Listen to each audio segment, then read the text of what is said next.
అందరికీ జై భీములు. నేను మీ చెప్పే రవిశంకర్. పైనున్న ఆ సార్ పేరు ప్రొఫెసర్ నాగేశ్వరరావు గారు.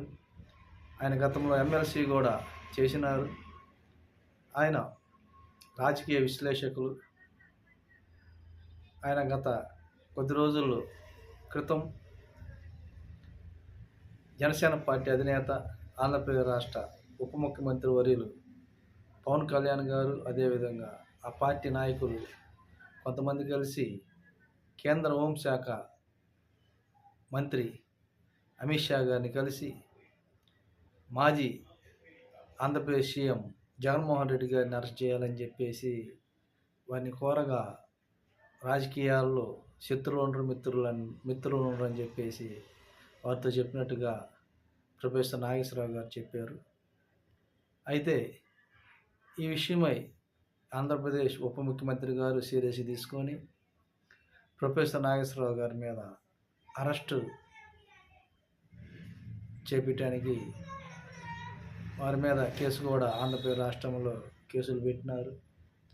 అయితే ప్రశ్నించే గొంతుని అక్కడ ఏముందని అరెస్ట్ చేయటానికి అని అందరూ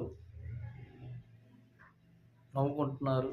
రాజకీయ విశ్లేషకులు అందరూ సర్వసాధారణంగా ఎవరైనా కానీ విమర్శలు చేస్తూ ఉంటారు, కానీ పట్టించుకోకుండా ఉండాలని చెప్పేసి రాజకీయ నాయకులు కోరుతున్నారు. అయితే ఈరోజు హైదరాబాదులో ప్రొఫెసర్ నాగేశ్వరరావు గారి ఇంటికి పోలీసులు వెళ్ళగా, పోలీసులతో ప్రొఫెసర్ నాగేశ్వరరావు గారు చెప్తున్న మాటలు, నేను బెయిల్ కోసం క్వాష్ పిటిషన్ కొట్టడం లేదు కోర్టులో, నా జీవితంలో ఎన్నో ఆటుపోట్లు ఎదురైనాయి. అయితే జైలుకి కూడా వెళ్తే జైలు జీవితానికి ఇంతవరకు వెళ్ళలేదు. ఇప్పుడుగా నేను జైలు జీవితానికి వెళ్తే జైలు పరిస్థితులు కూడా నేను అనుభవిస్తాను. కాబట్టి నా జీవిత కథని నేను రాసుకోవటానికి మార్గం చక్కగా కుదిరిద్దని చెప్పేసి నాగేశ్వరరావు గారు మాట్లాడటం జరిగింది. కావున ప్రశ్నించే గొంతుని ఎవరు నొక్కకుండా,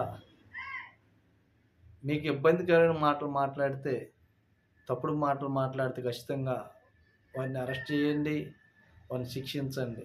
కానీ 2 మాటలు జగన్ గారిని అరెస్ట్ చేయమని చెప్పి వెళ్ళారు.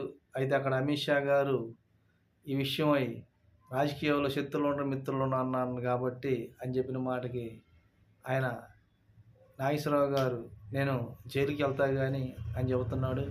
అదేవిధంగా పవన్ కళ్యాణ్ గారికి కూడా